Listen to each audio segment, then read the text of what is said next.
بسم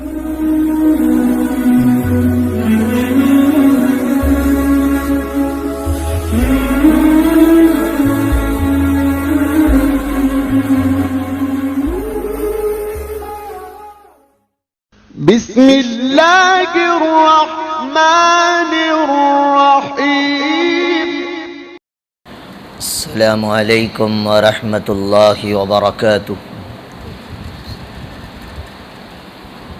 نحمده ونصلی علی رسوله الکریم، اما بعد فاعوذ باللہ من الشیطان الرجیم، بسم اللہ الرحمن الرحیم۔ قل ان کان آباؤکم وابناؤکم واخوانکم وازواجکم وعشیرتکم واموال اقترفتموها وتجارة تخشون کسادها ومساکن ترضونها احب الیکم من اللہ ورسولہ وجہاد فی سبیلہ فتربصوا حتی یأتی اللہ بأمرہ واللہ لا یہدی القوم الفاسقین۔ وقال النبی صلی اللہ علیہ وسلم لا یؤمن احدکم حتی اکون احب الیہ من والدہ وولدہ والناس اجمعین، او کما قال علیہ الصلاۃ والتسلیم۔ اللہم صلی علی محمد فی اول و اوسط و آخر کلامنا صلی اللہ علیہ وسلم۔ اللہم صلی علی محمد عدد ما فی علم اللہ کی صلاۃ دائمۃ بدوام ملک اللہ۔ رب اشرح لی صدری ویسر لی امری واحلل عقدۃ من لسانی یفقہوا قولی۔ تمام تعریفیں اس پاک پروردگار عالم کے لیے جس نے ہمیں اپنی انگنت نعمتوں سے اعزاز فرمایا۔ درود و سلام ہو آقائے مدنی سرکار دو عالم حضرت محمد الرسول اللہ صلی اللہ علیہ وسلم کی ذات بابرکت پر، جن کے ذریعے سے اللہ تبارک و تعالیٰ نے مجھے اور آپ کو اللہ اور اس کے رسول سے محبت کرنے کا حکم، طریقہ اور سلیقہ بیان فرمایا۔ حضرات گرام قدر و امت مسلمہ کے نوجوان، حالات اور تقاضا تو آج فلسطین کے غیور مجاہدین اور غزہ کے مجاہدوں کے بارے میں آپ کے سامنے کچھ عرض گزار کا تھا، لیکن چونکہ عنوان ہمارا مستقل چل رہا ہے، درمیان میں اگر دوسرا عنوان آ جائے تو پھر اگلے ہفتے پریشانی ہوگی، اس لیے انشاءاللہ ہمارا جو عنوان محبت رسول کے عنوان پر چل رہا ہے،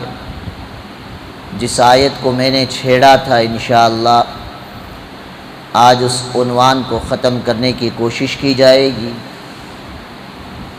اگر اگلے جمعہ اللہ تعالیٰ نے زندگی سلامت رکھی، موقع فراہم کیا، تو فلسطین، بنی اسرائیل، یہود، حماس اور ارض مقدسہ سے متعلق قرآن و احادیث میں جو فضیلتیں، اور آج کے دور میں جس طرح حماس، اہل غزہ اور فلسطین کے ایمان والوں پر جو ظلم و بربریت کا پہاڑ توڑا جا رہا ہے، اس کے سد باب کے متعلق میری اور آپ کی کیا ذمہ داری ہوگی، انشاءاللہ اس عنوان کو چھیڑا جائے گا۔ کوشش یہ بھی ہوگی کہ جمعہ کے خطاب کے بالکل آخری وقت میں کچھ باتیں اہل فلسطین کے بارے میں آپ کے سامنے پیش کی جائیں، بحیثیت مسلم اور امہ ہونے کے میں اور آپ انشاءاللہ اپنی ہر دعا میں فلسطین کے مظلوم مسلمانوں کے حق میں دعا فرمائیں گے۔ غرض یہ ہے، بات چل رہی ہے محبت سے متعلق، بہت ساری باتیں گزر چکی،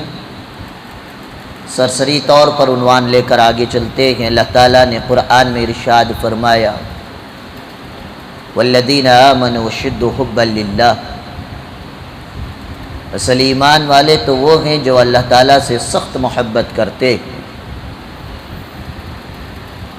اور ساتھ ہی ساتھ النبی اولیٰ بالمؤمنین من انفسہم کے ذریعے سے اللہ تعالیٰ نے مجھے اور آپ کو جناب محمد الرسول اللہ صلی اللہ علیہ وسلم کی ذات سے اپنی جانوں سے زیادہ محبت کرنے کا حکم فرمایا۔ چونکہ پچھلے ہفتے یہ بات گزر چکی ہے کہ انسان اللہ تعالیٰ کی ہزاروں مخلوقات میں سے ایک مخلوق ہے، یہ جب دنیا میں آتا ہے تو کئی طرح کی مخلوقات کو دیکھتا ہے، انہیں اللہ کی مخلوق میں سے ہمارے رشتے سگے سمبندی بنتے ہیں، تعلقات بڑھتے ہیں، اللہ کی ایک مخلوق محبت انسان کے دل میں پیدا ہو جاتی ہے۔ اللہ نے اللہ کے نبی صلی اللہ علیہ وسلم نے کئی سارے مواقع پر ایک دوسرے سے محبت کا حکم بھی فرمایا، لیکن ساتھ ہی ساتھ یہ بھی بیان فرما دیا کہ اگر آپ کو اپنے ماں باپ سے اور والدین سے یا اپنی اولاد سے یا اپنے بھائیوں سے یا اپنی بیویوں سے یا اپنے خاندان سے یا وہ مال جس کو تم کماتے ہو اس مال سے یا وہ تجارت اور بزنس جس کے نقصان کا خوف ہوتا ہے اس تجارت سے، اور جس گھر کو آپ محبتوں سے بناتے ہیں اس گھر سے اگر آپ کو محبت ہے اور وہ محبت اللہ اور اس کے رسول سے زائد اگر آپ کو ان 8 چیزوں سے محبت ہے، اللہ تعالیٰ نے فرمایا کہ پھر آپ اللہ کے عذاب کا انتظار کریں، چونکہ شریعت کا حکم یہ ہے یقیناً والدین سے، اولاد سے، بیویوں سے، بھائیوں سے، خاندان والوں سے، مال اور تجارت اور اپنے مکانوں سے محبت کریں، لیکن وہ محبت اللہ اور اس کے رسول پر غالب نہ ہو۔ جہاں اللہ اور اس کے رسول سے بڑھ کر ان چیزوں کی محبت اگر ہو جاتی ہے تو پھر اللہ تعالیٰ کے عذابات کا سلسلہ جاری ہو جاتا ہے، وہ عذاب کسی بھی شکل میں آ سکتا ہے۔ تو اس آیت کریمہ سے اللہ تعالیٰ نے مجھے اور آپ کو حکم دیا، آپ اپنے والدین سے محبت ضرور کریں لیکن اللہ اور اس کے رسول سے زائد نہ ہو۔ مثال میں نے عبداللہ بن ابی ابن سلول رضی اللہ تعالی عنہ کا، جو اپنے والد گرامی ابن ابی ابن سلول سے متعلق تھا، پیش کیا کہ صحابہ کو اپنے والدین سے محبت تھی،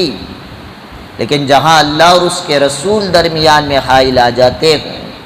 تو وہاں رشتہ داری کی پرواہ نہیں کی۔ اسی طرح اولاد سے متعلق آپ کے سامنے حضرت سیدنا ابو بکر صدیق رضی اللہ تعالی عنہ کے بارے میں آپ کے سامنے واقعہ پیش کیا گیا۔ اپنے بھائیوں کے بارے میں اللہ تعالیٰ نے فرمایا تو حضرت مصعب بن عمیر اور ان کے بھائی عبید بن عمیر اور عزیز بن عمیر کے بارے میں آپ کے سامنے قصہ گزر چکا ہے کہ ان صحابہ نے اپنے عمل سے یہ ثابت کر دیا کہ ہمیں اپنے رشتہ دار، بھائی اور والدین، اولاد سے تو محبت ہے، لیکن ان سے زائد ہم اللہ اور اس کے رسول سے محبت کرتے۔ پچھلے ہفتے بیویوں سے متعلق بات چھیڑی گئی، اس کے ضمن میں حضرت حنظلہ رضی اللہ تعالی عنہ کا واقعہ پیش کیا گیا کہ ایک رات کی سہاگن بیوی کو انہوں نے اللہ اور اس کے رسول کی محبت اور اطاعت میں شب زفاف کے گزارنے کے بعد اللہ اور اس کے رسول سے اتنی محبت تھی کہ ایک رات کی دلہن کو انہوں نے بیوہ کر دیا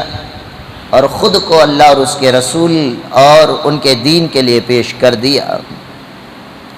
چوتھے نمبر پر یہ بات بھی گزری کہ اپنے خاندان سے زیادہ محبت کی جائے۔ غرض صحابہ اکرام رضی اللہ عنہم اجمعین نے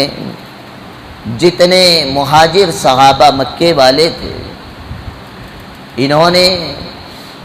اپنے شہر اور خاندان کو چھوڑ کر مدینہ طیبہ ہجرت کی۔ اسی طرح ہزاروں واقعات آپ سنتے ہوں گے۔ حضرت مصعب بن عمیر رضی اللہ تعالی عنہ، جن کا تذکرہ بھائیوں کی محبت کے سلسلے میں پیش کیا تھا، یہ مصعب بن عمیر کی زندگی کو آپ اسلام لانے سے پہلے دیکھیں، سارے عرب میں سب سے بہترین عمدہ لباس پہنتے تھے، سارے مکے میں سب سے بہترین خوشبو اگر کوئی استعمال کرتا تھا تو مصعب بن عمیر تھے۔ جس گلی سے گزرتے وہ گلی گھنٹوں تک ان کے خوشبو سے مہکا کرتی تھی۔ مالدار گھرانے کے صحابی تھے، ایمان لائے تو گھر والوں نے گھر سے نکال دیا، ایسا نکالا کہ جائیداد سے بے دخل، پہنے ہوئے کپڑے تک نکال لیے۔ اسی حالت میں انہوں نے زندگی گزاری، حتیٰ کہ حضرت مصعب بن عمیر رضی اللہ تعالی عنہ جنگ احد میں شہید ہوئے، اور اسی جنگ احد کے اندر سید الشہداء حضرت حمزہ رضی اللہ تعالی عنہ بھی شہید ہوئے۔ تو حضرت حمزہ رضی اللہ تعالی عنہ کی بہن حضور اکرم صلی اللہ علیہ وسلم کی پھوپھی حضرت صفیہ رضی اللہ تعالی عنہ اپنے بھائی کے کفنانے کے لیے 2 چادریں لے کر آئی تھیں۔ تو اللہ کے نبی صلی اللہ علیہ وسلم نے فرمایا، اے پھوپھی جان، ایک طرف آپ کا بھائی میرا پیارا چچا حضرت حمزہ رضی اللہ تعالی عنہ شہید ہوئے ہیں، تو یقیناً دوسری جانب مصعب بن عمیر بھی شہید ہوئے ہیں۔ دونوں کے لیے کفن کا کوئی انتظام نہیں ہوا ہے۔ آپ جو 2 چادریں لائی ہیں، آپ ایک کام کریں، اس میں سے ایک چادر میرے چچا حضرت حمزہ آپ کے بھائی کو دے دیں، اور ایک چادر میرے محب مصعب بن عمیر کو عطا فرما دیں، اس لیے کہ یہ وہ نوجوان ہے جس نے اپنے مال، تن، دھن، ہر چیز کی قربانی دے کر مکہ المکرمہ سے مدینہ طیبہ کی ہجرت کی، اور اس نے کوئی ایسا کپڑا نہیں چھوڑا جو دنیا میں عمدہ مانا جاتا ہو، جو اپنی زندگی میں نہ پہنا ہو، لیکن آج اللہ کے دین کے خاطر شہید ہو کر ایسے پڑا ہے کہ آج اس کے کفن کا کوئی انتظام نہیں ہے۔ تو حضرت صفیہ رضی اللہ تعالی عنہا نے 2 چادریں پیش کرتے ہوئے فرمایا، اللہ کے نبی صلی اللہ علیہ وسلم، اس میں ایک چادر تو بڑی ہے لیکن ایک چھوٹی ہے، آپ جسے چاہیں اسے بڑی چادر دے دیں، جسے چاہیں اسے چھوٹی چادر دے دیں۔ اللہ کے نبی صلی اللہ علیہ وسلم سے زیادہ انصاف کرنے والا دنیا میں کون تھا؟ میرے نبی نے چیٹیاں بنائی، پرچیاں بنائی، قرعہ ڈالا کہ بڑا کفن کسے دیا جائے اور چھوٹا کسے دیا جائے۔ پرچی اٹھائی تو حضرت حمزہ کے حق میں چھوٹا کفن آیا، اور حضرت مصعب بن عمیر کے حق میں بڑا کفن آیا۔ تو اللہ کے نبی نے مصعب بن عمیر کو بڑی چادر کفن دے کر ان کا تجہیز اور تکفین کے لیے بھیجا، اور اپنے پیارے چچا جنہوں نے اسلام کی سربلندی کے لیے اپنے آپ کو پیش کیا، اور ہندا نے ان کے ناک کاٹ دیے، کان کاٹ دیے، اور ان کی زبان کاٹ دی، دانت گرا دیے، حتیٰ کہ سینہ چاک کر کے حضرت حمزہ کے کلیجے کو نکال کر کچا چبایا تھا۔ اس حضرت حمزہ کو جب کفن دینے کی باری آئی تو چھوٹی چادر ملی، سر کی طرف سے ڈھانکا جاتا تو پیر کھل جاتے، پیر کی طرف کھینچا جاتا تو سر کھل جاتا۔ اللہ کے نبی کے حکم کے مطابق چادر کو سر کی جانب کیا گیا اور پاؤں پر گھاس ڈال کر کفن دے کر ان کی تدفین کی گئی۔ تو یہ حضرت مصعب بن عمیر جو جنگ احد میں شہید ہوئے، ان کی ایک عیش پرست زندگی تھی، لیکن اللہ اور اس کے رسول صلی اللہ علیہ وسلم کے خاطر انہوں نے اپنے خاندان کی قربانی دے دی۔ اتنا کی نہیں، واقعات بہت ہیں، بس میں ہیڈ لائن سناتے ہوئے بات کو آگے لے کر چلتا ہوں۔ حضرت عبداللہ ذو البجادین رضی اللہ تعالی عنہ، یہ وہ صحابی ہے جو مکے کے بڑے مالداروں میں جن کا شمار ہوتا تھا۔ انہوں نے اسلام لایا، چوری چھپی عبادت کرتے تھے۔ گھر والوں کو پتہ چلا تو باپ نے سارے گھر کے افراد اور خاندان والوں کو بلایا، سب کے سامنے بدن سے ایک ایک کر کے سارے کپڑے نکال لیے، کہا کہ اگر تجھے محمد کا دین پسند ہے تو تجھے میری ہر چیز کو نکال کر گھر سے جانا پڑے گا۔ انہوں نے اپنے پاس جو کچھ تھا سب باپ کے حوالے کیا۔ ایک نیچے کے تہبند میں ٹکے تھے، باپ نے اس کو بھی کھینچ لیا۔ جب تجھے میرا گھر، میرا دین پسند نہیں ہے تو میرا کپڑا بھی تجھے پسند نہیں آنا چاہیے۔ ماں تو ماں ہوتی ہے، جا کر ذو البجادین ماں کے پیچھے ٹہر جاتے ہیں شرم کی وجہ سے، اس لیے کہ شرمگاہ چھپانے کے لیے کوئی کپڑا میسر نہیں تھا۔ ماں نے اپنی رحمت والی مامتا سے ایک چادر اپنے کندھے سے نکالی، حضرت ذو البجادین کو دے کر کہا اس کو لپیٹ کر نکل جا ورنہ تیرا باپ اس کو بھی چھین لے گا۔ صحابی رسول اس چادر کو لپیٹ کر اپنے گھر سے نکل پڑتے ہیں۔ ایسی قربانیاں ان صحابہ نے دی، ان کی قربانیوں کے نتیجے میں یہ دین آپ تک اور میرے پاس پہنچا۔ افسوس ہوتا ہے جو دین اسلام اتنی قربانیوں کے بعد مسلمانوں تک پہنچا، آج اس دین کی نماز کا میں اور آپ کس طرح سے مذاق اڑا رکھے ہیں۔ نماز کو چھوڑ کر بستروں پر سوتے ہیں۔ آپ اندازہ لگائیں اگر حشر کے میدان میں عبداللہ ذو البجادین، اسی طرح حضرت مصعب بن عمیر جیسی شخصیتیں آ کر ہمارے سے اگر پوچھ لے بتاؤ ہم نے دین کے لیے یہ قربانیاں پیش کی، تم نے دین کے لیے کیا قربانیاں دی، تو میں اور آپ کیا جواب دیں گے؟ یہ جواب دیں گے کہ ہم 2 رکعت فجر کے لیے بستر نہ چھوڑ سکے، یہ جواب دیں گے کہ 2 گاہک سے 2 آنے کمانے کے لیے ہم نے ظہر کی نماز کی قربانی دی، یہ جواب دیں گے کہ شام میں عصر کی چائے کی چسکی کے خاطر ہم نے عصر کی نماز کی قربانی دی، مغرب کاروبار میں مست رکھے، عشاء کے اندر ورلڈ کپ کے میچوں کے اندر بزی رکھے، کیا قربانیاں میں اور آپ بیان کریں گے؟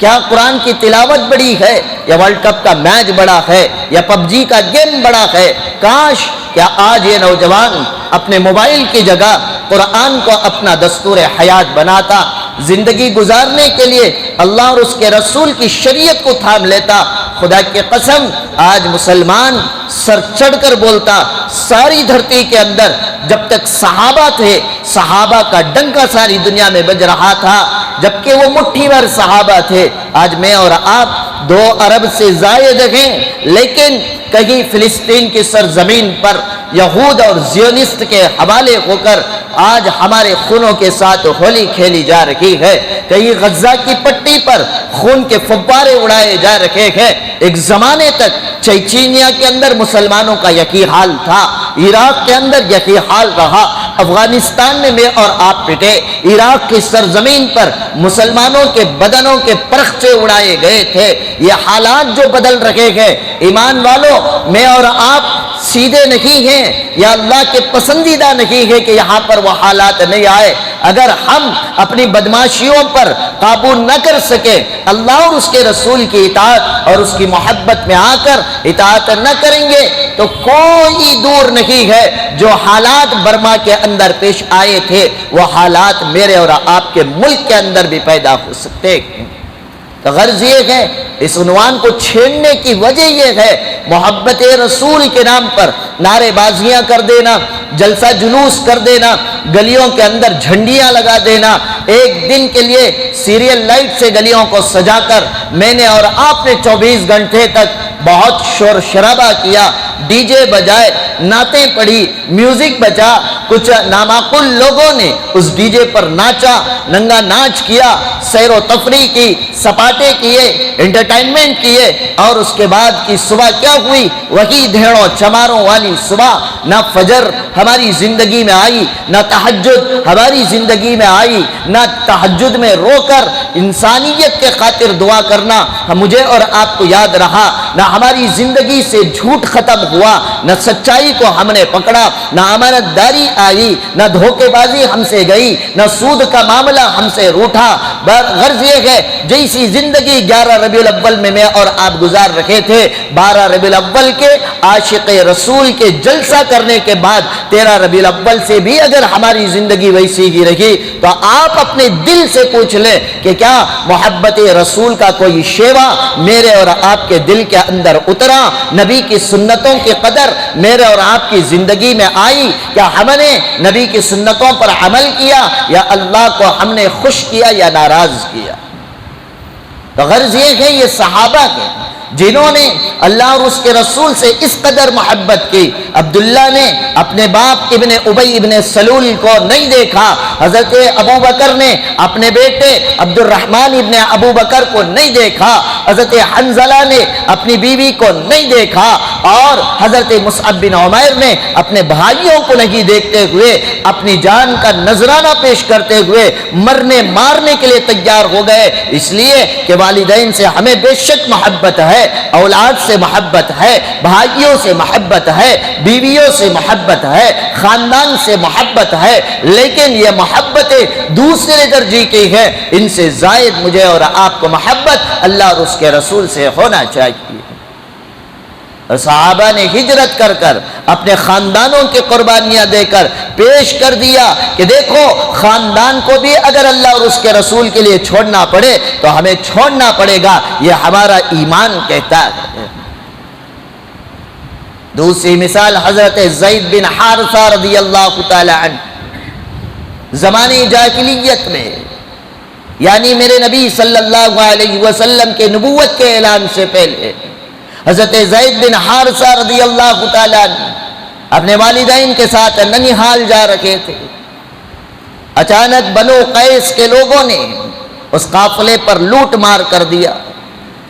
ساری چیزیں لوٹ لی، اور اس میں زید بن حارثہ معصوم چھوٹے بچے تھے، انہیں بنو قیس والوں نے اٹھا لیا، لا کر مکے کے بازار میں انہیں بیچ دیا۔ بازار میں حضرت حکیم بن حزام رضی اللہ تعالیٰ عنہ پہنچے، دیکھا کہ کم سے کم عمر خوبصورت بچہ برائے سیل فروخت ہو رہا ہے، غلام ہو کر بک رہا ہے۔ حضرت حکیم بن حزام رضی اللہ تعالیٰ عنہ نے اس کی قیمت معلوم کی اور پیسے ادا کیے، اس بچے کو لے کر اپنی پھوپھی حضرت خدیجۃ الکبریٰ رضی اللہ تعالی عنہا کے پاس آئے۔ ابھی حضرت خدیجہ کا نکاح حضور اکرم صلی اللہ علیہ وسلم سے نہیں ہوا تھا، لا کر کہا کہ پھوپھی جان، یہ بچہ برائے فروخت بازار میں بک رہا تھا، دیکھنے میں بہت سیانہ اچھا لگا، غلام ہے، آپ اس کو اپنی خدمت کے لیے اپنے پاس رکھیں، یہ جب بڑا ہوگا یہ آپ کے بہت کام آئے گا۔ حضرت خدیجۃ الکبریٰ رضی اللہ تعالی عنہا نے زید بن حارثہ رضی اللہ تعالی عنہ کو اپنے بچے کی طرح بچپن سے پالا پوسا۔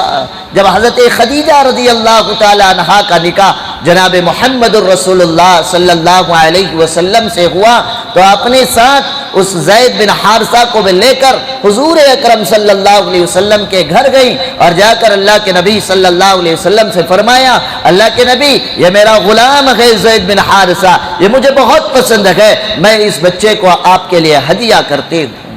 اللہ کے نبی صلی اللہ علیہ وسلم نے آپ کے ہدیے کو قبول فرما لیا۔ مکے میں یہ سارا چل رہا تھا، اور ادھر حضرت زید بن حارثہ کے والد گرامی حضرت حارثہ یہ پریشان تھے کہ جب لٹیروں نے ہمارے قافلے کو لوٹا تو میرے بچے کو بھی لوٹ کر چلے گئے، پتہ نہیں میرا بچہ کس حال میں ہوگا۔ ایک باپ کے تصورات تھے، بڑے شاعر تھے حضرت حارثہ، اور انہوں نے اشعار لکھے اپنے بیٹے کے گمشدہ ہونے پر، اور وہ اشعار لکھ کر سارے اپنے گاؤں میں وہ اشعار پڑھتے ہوئے اپنے بچے کو تلاش کرتے اور روتے تھے۔ سارے علاقے کے اندر مشہور ہو گیا حارثہ کا لڑکا زید جس کو لٹیروں نے لوٹ لیا، باپ اپنے بیٹے کی جدائی میں پاگل ہو گیا ہے، اور اس کے پاگل پنتی کے اندر یہ اشعار گنگنا رہا ہے، اور یہ کہتے تھے اشعار کے اندر، اگر میرا بس چلے تو اونٹنی پر سوار ہو کر ساری دنیا کو اگر کھنگالنا پڑے تو میں کھنگال لوں، یہ الگ بات ہے کہ مجھے موت آ جائے یا اونٹنی سست ہو جائے تو میں بیٹھ جاؤں، ورنہ زید میں تجھے چھوڑ کر کبھی باقی نہیں رہ سکتا ہے۔ یہ جذبات تھے ایک باپ کے۔ اندازہ لگائیں ہمارا اور آپ کا بچہ 10 منٹ کے لیے کہیں گم ہو جائے کتنے پریشان ہو جاتے ہیں۔ یہ اس سے کہیں زیادہ حارثہ کو اپنے بچے کے گمشدہ ہونے پر صدمہ پہنچا، لہٰذا اس علاقے سے ایک حاجیوں کی جماعت حج کرنے کے لیے مکہ المکرمہ پہنچی، اور وہاں پر انہوں نے حج کے ارکان ادا کیے۔ اتنے میں اطلاع ملی کہ مکہ المکرمہ میں محمد ابن عبداللہ نامی ایک شخص نے نبی ہونے کا دعویٰ کیا ہے، تو وہ قافلے کے لوگ حضور اکرم صلی اللہ علیہ وسلم سے ملاقات کے لیے آئے، اور دیکھا زید بن حارثہ رضی اللہ تعالی عنہ بچے کی شکل میں حضور اکرم صلی اللہ علیہ وسلم کی پناہ میں ہیں۔ حضرت زید بن حارثہ کو بلایا، بلا کر کہا کہ زید بن حارثہ تو لٹ گیا بنو قیس کے ذریعے سے، اور تجھے پتہ نہیں تیرا باپ کہاں کہاں ڈھونڈ رہا ہے، تیری یاد میں تیری جدائی میں تیرا باپ پاگل ہو گیا ہے۔ یہ اشعار وہ صبح سے شام تک پڑھتے رہتا ہے۔ وہ اشعار سارے کے سارے سنائے تو زید بن حارثہ نے سنا، سننے کے بعد 3 شعر حاجیوں کو کہہ کر بھیجے، اور ان اشعار کا مطلب یہ تھا، اے حاجیوں جا کر میرے باپ سے کہہ دینا کہ میں یہاں پر خیریت سے ہوں، بڑے نیک لوگوں کے گھروں میں رہ رہا ہوں، مجھے غلامی ایسے گھر کی بہت زیادہ پسند ہے، اس عیش و عشرت والی زندگی سے آپ میرا یہ سندیشہ اور پیغام میرے باپ تک پہنچا دینا۔ جب یہ میسج ان قافلہ والوں نے حضرت حارثہ تک پہنچایا، وہ حضرت حارثہ جو سالوں سے اپنے بیٹے کی تلاش میں تھے، وہ اپنے بھائی یعنی حضرت زید بن حارثہ کے چچا کو لے کر بہت سارا مال لے کر، تاکہ یہ مال فدیے میں دے کر اپنے بچے کو غلامی سے آزاد کر اپنے گھر لے کر آئے، اور آ کر پوچھا محمد کون ہے؟ لوگوں نے پتہ بتایا، جناب محمد الرسول اللہ صلی اللہ علیہ وسلم کے دربار میں حضرت حارثہ پہنچتے ہیں، پہنچ کر فرمایا آپ بھی بہت کریم ہیں، آپ کے والد بھی بہت کریم، آپ کا خاندان بھی بہت عزیز، اور آپ کا خاندان مکے کی خدمت کرنے والا، مہمانوں کو کھلانے والا، کمزوروں کی مدد کرنے والا، غلاموں کو آزاد کرنا، یہ آپ کے خاندان اور قبیلے کی شان ہے۔ لہٰذا میں آپ کے پاس اس لیے آیا ہوں کہ میرا ایک لڑکا ہے زید بن حارثہ، وہ آپ کا غلام بن چکا ہے، میں آپ کو اس کے بدلے میں جو فدیے کی رقم آپ کہیں، جتنا روپیہ پیسہ آپ کہیں، میں اتنا دے کر آپ سے اپنے بچے کو لے کر جانے کے لیے آیا ہوں۔ اللہ کے نبی صلی اللہ علیہ وسلم نے مسکرایا اور بٹھایا، تسلی کی باتیں کی، فرمایا کہ آپ کو کوئی پیسے اور فدیہ اور پیسے دینے کی ضرورت نہیں ہے، بچہ آپ کا ہے، لیکن شرط یہ ہے کہ اگر وہ بچہ زید بن حارثہ اپنی مرضی سے آنا چاہے میں اسے روکوں گا نہیں، وہ امانت ہے آپ کی، آپ ضرور لے کر اسے جائیں، اگر وہ نہ آنا چاہے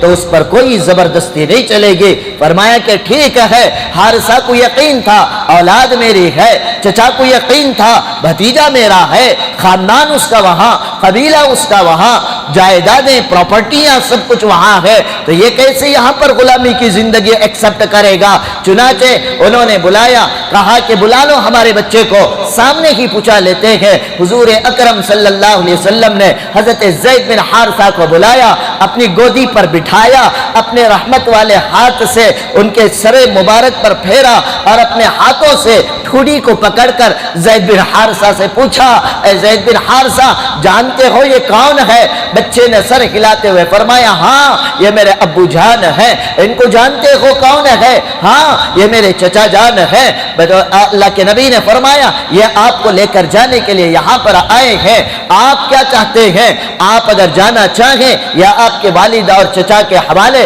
اگر آپ رہنا چاہیں، آپ کو کوئی زبردستی یہاں سے نہ لے جا سکتا ہے، نہ آپ پر کوئی زبردستی کر سکتا ہے۔ قربان جاؤں زید بن حارثہ پر، معصوم بچے تھے، فرمایا اللہ کے نبی صلی اللہ علیہ وسلم اپنے خاندان اور قبیلے کی آزادانہ زندگی سے آپ کی غلامی کی زندگی مجھے بہت زیادہ پسند ہے۔ میں اپنے باپ اور چچا کے ساتھ اپنے خاندان کی طرف لوٹ کر جانا نہیں چاہتا، آپ کی جوتیوں میں پڑھ کر آپ کی غلامی کی زندگی گزارنا مجھے بہت زیادہ پسند ہے۔ جب یہ اخلاق اپنے بچے کے دیکھے، یہ محبتیں الفتیں دیکھے، باپ نے حارثہ نے بھی کہہ دیا کہ اگر ایسا گھرانہ ہے، میرے بچے کو میرے گھر سے زیادہ آپ کا اگر گھر پسند ہے تو یہ میرا بچہ آپ کو مبارک ہو۔ اللہ کے نبی نے اپنی گودی پر بٹھا کر صحابہ میں اعلان فرما دیا، اے صحابہ یاد رکھنا، زید بن حارثہ آج سے میرا متبنہ مبولا بیٹا ہے، یہ کسی اور کا بیٹا نہیں ہے۔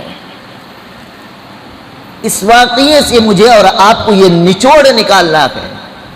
صحابہ نے اللہ اور اس کے رسول کی محبت کی خاطر زید بن حارثہ نے اپنے خاندان کی قربانیاں دی۔ تو کیا اللہ اور اس کے رسول کی محبت خاندان کی محبت پر غالب نہیں آئی تھی؟ اللہ اسی طرح کی محبت کا مجھ سے اور آپ سے تقاضا کرتے ہیں۔ آپ کو اپنے خاندان سے محبت ہے، یقیناً محبت کریں۔ خاندان کی محبت پر کوئی منع نہیں کرتی شریعت، بلکہ عرب جزیرت العرب زمانے جاہلیت کے واقعات کو اگر آپ دیکھیں گے، زید بن حارثہ میرے اور آپ کی طرح ہندوستانی اور یہاں کے لوگ نہیں تھے، وہ تو عرب تھے۔ عرب اپنے خاندان کی بہت لاج رکھتے ہیں۔ ایک خاندان دوسرے خاندان سے اگر لڑائی ہو جاتی تو وہ لڑائی 200 250 300 سال تک لڑائی جاری رہتی تھی۔ مثال دیکھنی ہو اوس بن خجرج کی ہسٹری کو اٹھا کر دیکھ لیں، 250 سال تک ایک خاندان دوسرے خاندان سے لڑتا رہا۔ اتنے خاندان کی نسبت، خاندان کی محبت عربوں میں پائی جاتی تھی۔ اس کے باوجود اللہ اور اس کے رسول کی محبت کی بات جہاں پر آ جائے، حضرت زید بن حارثہ کو میرے نبی نے رخصت دی تھی، اگر تم جانا چاہے تو جا سکتے ہو، تمہارے ایمان میں کوئی کمی نہیں آئے گی۔ اس کے باوجود حضرت زید بن حارثہ رضی اللہ تعالیٰ عنہ نے اپنے عمل سے بتا دیا، مجھے خاندان سے تو محبت ہے لیکن اللہ اور اس کے رسول سے زائد نہیں ہے۔ اللہ تبارک و تعالیٰ نے قرآن مجید میں والدین، اولاد، بھائی، بیوی، خاندان کے بعد 6 نمبر پر فرمایا وَأَمْوَالٌ اقْتَرَفْتُمُوهَا، مال سے محبت کرنا بری چیز نہیں ہے۔ اللہ تعالیٰ نے خود قرآن میں ارشاد فرمایا وَإِنَّهُ لِحُبِّ الْخَيْرِ لَشَدِيدٌ، انسان خیر سے مراد یہاں مال ہے، مال کو لفظ خیر استعمال کیا گیا، انسان کو اپنے مال سے بہت زیادہ محبت ہوتی ہے۔ معلوم یہ ہوا لفظ خیر کا مال کے لیے استعمال کرنا، مال فی نفسی ہی بذاتی ہی کوئی بری چیز نہیں ہے، لیکن محبت اللہ اور اس کے رسول کی جہاں پر آ جائے، وہاں مال کے مقابلے میں اللہ اور اس کے رسول سے محبت زیادہ کی جائے، یہ قرآن مجید کی آیت کہتی ہے۔ تو غرض یہ ہے کہ آپ نے تعلیم کے دوران بہت سارے واقعات سنے ہوں گے، لن تنالوا البر حتى تنفقوا مما تحبون والی آیت کے ضمن میں حضرت شیخ الحدیث زکریا صاحب رحمۃ اللہ علیہ نے حضرت ابو طلحہ رضی اللہ تعالیٰ عنہ کا واقعہ بیان فرمائے کہ جب یہ آیت کریمہ اتری کہ آپ اس وقت تک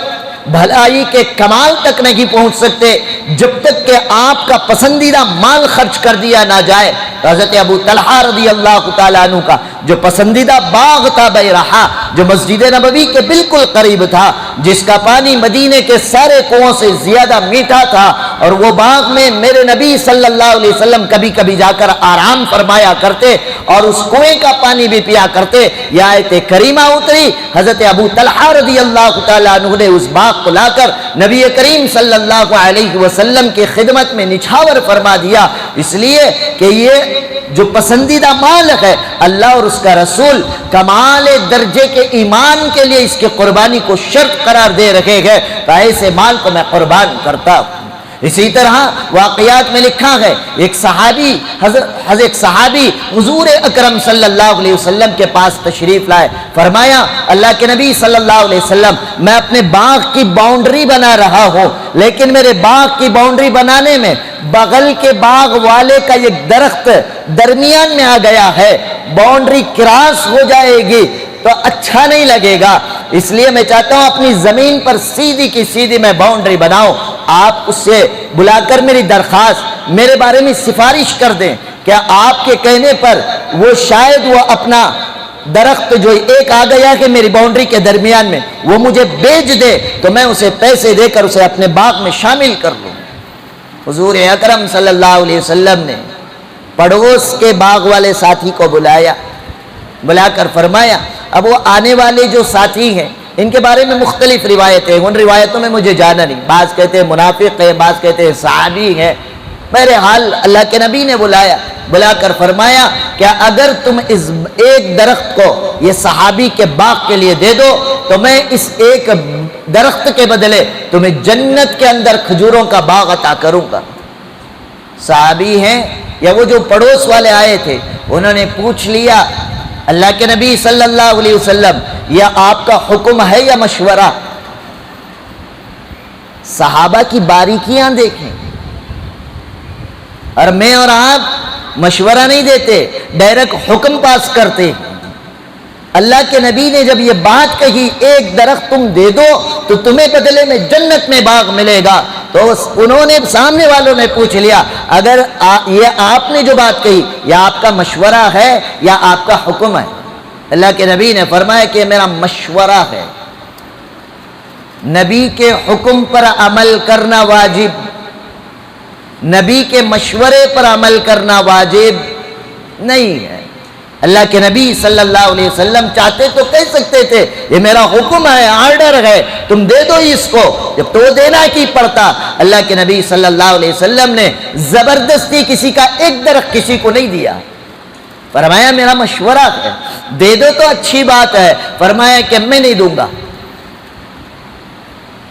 بات ختم ہو گئی، صحابی سے کہا کہ تیری ہی اپنی باؤنڈری بنا لو، وہ دینے کے لیے راضی نہیں ہے۔ صحابی بھی جانتے تھے نبی کی سفارش جو نہ مانے وہ مدینے کی کسی کی سفارش نہیں مانے گا، لہٰذا وہ چلے آئے۔ جب یہ بات ہو رہی تھی حضرت ابو دحدہ رضی اللہ تعالی عنہ اسی مجلس میں بیٹھے تھے جس مجلس میں اللہ کے نبی نے پڑوسی کو بلا کر کہا تھا یہ ایک درخت دے دو تمہیں بدلے میں جنت میں کھجوروں کا باغ دوں گا۔ حضرت ابو دحدہ رضی اللہ تعالیٰ نے اٹھتے ہیں اور وہ جو پڑوسی گیا تھا اس کا ہاتھ پکڑ لیتے ہیں، کہتے ہیں کیا تو مجھے جانتا ہے؟ ہاں میں آپ کو جانتا ہوں، آپ ابو دحدہ ہیں، کیا تم میرا وہ فلاں کھجور کا باغ جانتا ہے؟ کہا کہ ہاں جانتا ہوں، اس میں کتنی کھجور ہیں؟ فرمایا کہ بہت زیادہ کھجور ہیں، اگر تو وہ ایک درخت مجھے بیچ دے تو میں وہ ایک درخت کے بدلے میں اپنا سارے کا سارا مدینے کا باغ تیرے نام کر دوں گا۔ اب اس نے سوچا کہ یہ تو بڑے فائدے کی بات ہے، ایک درخت کے بدلے ایک کھجور کا باغ مل رہا ہے۔ کہا کہ لو میں آپ کے حوالے کرتا ہوں، اور وہ تجارت کرنے کے بعد حضرت ابو دحدہ رضی اللہ تعالی عنہ سیدھے نبی کریم صلی اللہ علیہ وسلم کے پاس آئے اور آ کر فرمایا اللہ کے نبی صلی اللہ علیہ وسلم تم نے جس صحابی کے حق میں ایک درخت کی سفارش کی تھی میں نے اس درخت کو خرید لیا ہے، لہٰذا آپ اس صحابی کو کہہ دے وہ اپنے باغ کی باؤنڈری سیدھی بنا لے۔ اللہ کے نبی نے فرمایا یا ابا دحدہ قد ربحت البیع قد ربحت البیع قد ربحت البیع، اے ابو دحدہ تو نے بڑے نفع کی تجارت کی ہے، تو نے بڑے نفع کی تجارت کی ہے، تو نے بڑے نفع کی تجارت کی ہے، اس لیے کہ انی رأیتو میں دیکھ رہا ہوں کہ جنت کے تیرے باغ کو جس کے اندر کھجور کے بڑے بڑے خوشے لگے ہوئے ہیں۔ حضرت ابو دحدہ رضی اللہ تعالیٰ نے خوشخبری لیتے ہیں اور اپنے باغ کی طرف جاتے ہیں، اور وہ ایک ہی باغ تھا حضرت ابو دحدہ کے پاس، اسی باغ میں ایک مکان تھا جس میں بیوی بچے رہا کرتے تھے۔ باغ کے اندر بھی نہیں گئے، گیٹ پر ٹہر گئے، آواز دی ام دحدہ ام دحدہ ام دحدہ، حضرت ابو دحدہ کی بیوی باہر آئی، پوچھا میرے سرتاج کیا حکم ہے؟ فرمایا کہ آ جاؤ، اپنے بیوی بچوں کو لے کر، اپنی چیزوں، اپنے بچوں کو لے کر باہر آ جاؤ، اس لیے کہ میں نے آج اس باغ کی تجارت کر دی ہے، قربان جاؤں صحابیات پر۔ ام دحدہ نے پوچھا یا ابا دحدہ یہ تو بتاؤ کہ تم نے اس باغ کو کس چیز کے بدلے بیچا؟ ابو دحدہ نے فرمایا کہ میں نے اس دنیا کے فنا ہونے والے باغ کو جنت کے کھجوروں کے باغ میں تجارت کر دی۔ انہوں نے فرمایا میں نے پہلی بار تمہیں اتنا چالاکی سے بزنس کرتے ہوئے دیکھا ہے۔ یہ کہتے ہوئے کوئی اپنا کپڑا لتا نہیں اٹھایا، کوئی ساز و سامان نہیں اٹھائے، کوئی زیورات نہیں اٹھائے، اپنے بچوں کو ہاتھوں میں پکڑ کر ام دحدہ باہر چلی آئی۔ فرمایا کہ اب جہاں تم لے جا کر رکھو گے وہی جگہ میرا اور آپ کا گھر ہوگا۔ صحابہ نے اللہ کے نبی صلی اللہ علیہ وسلم کے ایک مشورے کی بنیاد پر ایک درخت کے بدلے ابو دحدہ نے اپنے سارے کے سارے باغ کو دے کر یہ ثابت کر دیا مجھے اللہ اور اس کے رسول کا مشورہ اتنا پسند ہے، اس مشورے پر عمل کرنے کے لیے میں اپنے دنیا کے سارے باغوں کی قربانیاں پیش کر سکتا ہوں۔ ایسی قربانیاں جب ان صحابہ نے دیں تو ان قربانیوں کے نتیجے میں یہ دین اسلام آپ تک اور مجھ تک آیا، جس دین اسلام کو میں اور آپ اپنی جوتیوں کے نوک پر رکھ کر نمازوں کو قضا کرتے ہیں، روزے کو ہم قضا کرتے ہیں، روزے کے جنازے نکالتے ہیں، مالدار زکوٰۃ واجب ہونے کے باوجود اپنے مالوں کی زکوٰۃ ادا نہیں کرتے ہیں، حج فرض ہونے کے باوجود حج بیت اللہ کی توفیق نہیں ہوتی ہے، یہ مال کی محبت نہیں تو اور کیا؟ صحابہ نے بتایا کہ جہاں مال کے مقابلے میں اللہ اور اس کے رسول آ جائے، ان کے احکامات آ جائے، ان کے مشورے آ جائے تو ہمیں اپنے مالوں کی اللہ اور اس کے رسول کے سامنے قربانیاں دینی پڑیں گی۔ اسی لیے اللہ تعالیٰ نے فرمایا وَأَمْوَالٌ، وہ مال اقترفتموها جس کو تم محنت کر کے کماتے ہو، اس مال سے زیادہ تمہیں محبت اللہ اور اس کے رسول سے ہونا چاہیے۔ صحابہ نے پریکٹیکلی عمل کر کے لوگوں کو بتا دیا دیکھو ہمیں اللہ اور اس کے مال سے تو محبت ہے لیکن اللہ اور اس کے رسول سے زائد نہیں ہے۔ اسی طرح ایک دوسرے صحابی حضرت صہیب رومی رضی اللہ تعالی عنہ، یہ روم کے تھے، رومی روم والوں کو کہا جاتا ہے، غلام بن کر مکہ تشریف لائے تھے، غلامی کی زندگی گزاری۔ ان کے آقا نے کہہ دیا کہ اے صہیب اگر تم اتنا مال کما کر دے دو تو تمہیں آزاد دو۔ حضرت صہیب نے دن رات محنت کی، مال اکٹھا کیا، غلامی سے نجات پائی، آزاد ہوئے۔ کاروباری آدمی تھے، تجارتی آدمی تھے، اچھا بزنس ٹرک آتا تھا، اپنے کاروبار میں دن بدن ترقی کرتے چلے گئے۔ اللہ تعالیٰ نے ایمان کی دولت بھی عطا فرما دی۔ جب مکے سے لوگ مدینہ طیبہ ہجرت کر کر جانے لگے، حضرت صہیب رومی رضی اللہ تعالیٰ عنہ بھی ہجرت کے غرض سے مکے سے نکلتے ہیں۔ سرداران قریش نے پکڑ لیا، اے صہیب جب تم مکہ آئے تھے تو غلام تھے، تمہارے پاس کچھ نہیں تھا، مال و دولت نہیں تھا، آپ کے پاس کوئی پراپرٹی نہیں تھی، آپ کے پاس کوئی جائیداد اور باغات اور مکانات نہیں تھے، اور تم آئے غلامی سے آزاد ہوئے، ہمارے علاقے میں رہ کر خوب کمایا، ترقی پائی، اور اب کہاں کا ارادہ ہے؟ فرمایا کہ ہجرت کر کر مدینہ جا رہا ہوں۔ فرمایا کہ جب تم جیسے آئے تھے غلام بن کر، ہاتھ میں چودنی نہیں تھی، اس حالت میں اگر جانا چاہو تو ہم تمہیں جانے کی اجازت دیں گے، ہمارے علاقے سے کمایا ہوا مال لے کر تمہیں ہمیں اپنے علاقے سے جانے کے لیے ہم تمہیں اجازت نہیں دے سکتے۔ حضرت صہیب رومی رضی اللہ تعالی عنہ نے ایک پل سوچا نہیں، جو کچھ سامان سفر باندھا تھا سب کچھ نکال کر ان سرداران قریش مکہ کے سامنے پھینک دیا اور کہا کہ لو یہ وہ مال ہے جس کو میں نے غلامی سے لے کر ترقی تک کمایا، آج اللہ کے دین کے لیے اس کو چھوڑ کر جاؤں گا تو کیا اللہ تعالیٰ مجھے عطا نہیں فرمائیں گے؟ یہ کہہ کر سب کچھ جو کچھ تھا صرف پہنے ہوئے کپڑوں کے ساتھ پیدل صہیب رومی رضی اللہ تعالیٰ عنہ چل کر مدینہ طیبہ تشریف لائے، سارے کا سارا مال مکے والوں کے حوالے کر دیا، مسجد نبوی میں تشریف لائے، اللہ کے کے نبی صلی اللہ علیہ وسلم جلوہ افروز تھے. حضرت صہیب رومی رضی اللہ تعالیٰ عنہ تشریف لائے, اللہ کے نبی کو سلام کیا, مصافحہ کیا. اللہ کے نبی صلی اللہ علیہ وسلم نے شاباشی دیتے ہوئے فرمایا, قد ربحت البیع یا صہیب رومی, اے صہیب رومی تم نے دنیا میں آخرت کا سب سے منافع والا سودا کر تم مدینہ طیبہ تشریف لائے. صحابہ نے عملی طور پر یہ امت کو بتا دیا, ہمیں اپنے مال سے محبت ہے, ہمیں اپنی جائیدادوں سے محبت ہے, لیکن جہاں اللہ اور اس کے رسول کی محبت کی بات آ جائے تو ہمیں اللہ اور اس کے رسول سے زائد ان مالوں سے محبت نہیں ہے. ان مالوں کو اللہ اور اس کے رسول کے لیے ہم قربان کرنے کے لیے تیار ہیں.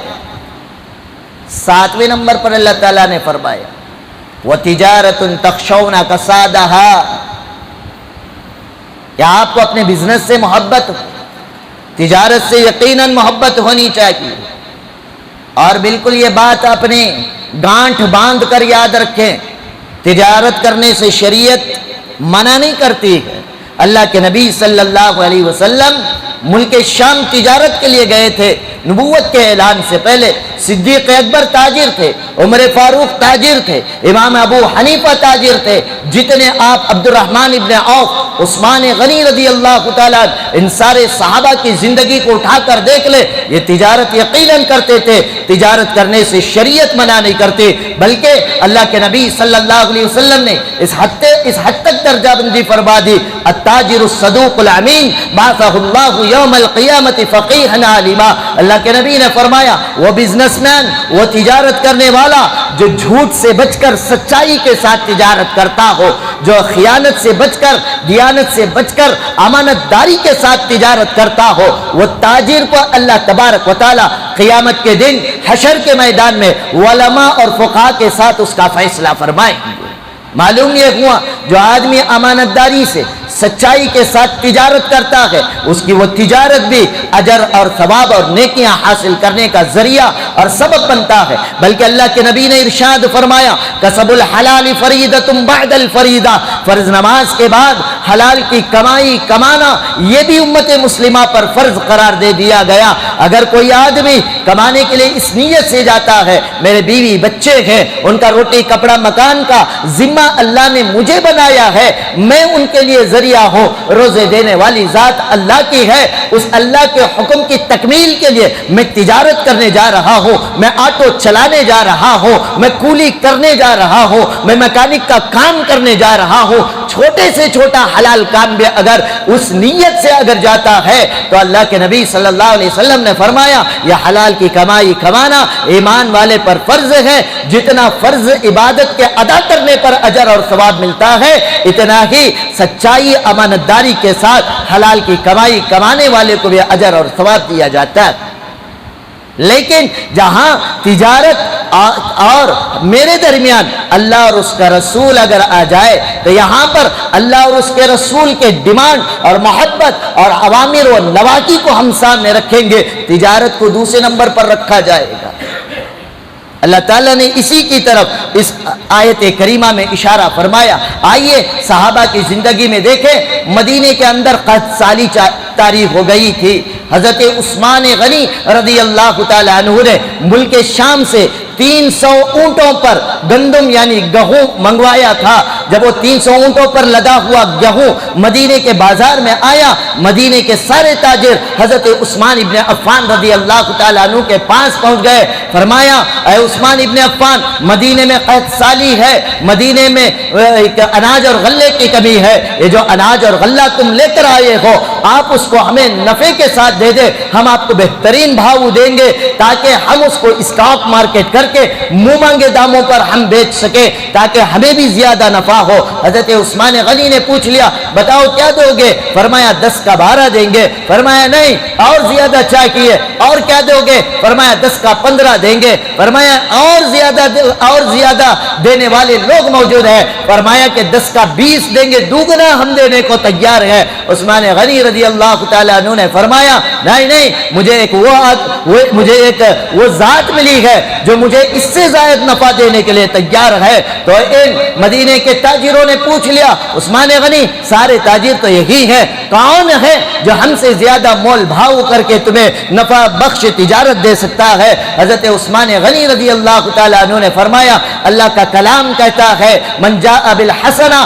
فلہ عشر امثالھا، جو ایک دے گا ایک کے بدلے اللہ 10 دیں گے۔ کہیں پر فرمایا 7 درجہ 70 دیا جائے گا، کہیں پر اللہ نے فرمایا مثل الذین ينفقون اموالهم فی سبیل اللہ کمثل حبۃ انبتت 7 سنابل فی کل سنبلہ، ایک کا 700 دینے کا اللہ نے وعدہ کیا ہے۔ میرا رب تو کہتا ہے کہ 10 سے لے کر 700 گنا تک دوں گا۔ اب آپ بتاؤ میں 700 گنا کا سودا اختیار کروں یا تمہارا 20 گنا کا سودا اختیار کروں؟ وہ تاجر اب منہ جن کے بند ہو گئے وہ چلے گئے۔ حضرت عثمان غنی رضی اللہ تعالیٰ عنہ نے اعلان فرما دیا یہ 300 اونٹوں پر لدا ہوا جو گیہوں مدینے آیا ہے اس میں ہندو مسلم نہ دیکھنا، یہود اور منافق اور مشرک نہ دیکھنا، مدینے کے سارے انسانوں کے اندر اس گندم کو تقسیم کر دیا جائے۔ سارے کا سارا مدینے میں تقسیم کر دیا گیا۔ صبح میں جناب محمد رسول اللہ صلی اللہ علیہ وسلم کے دربار میں عثمان غنی حاضر ہوئے۔ اللہ کے نبی صلی اللہ علیہ وسلم خود کھڑے ہو کر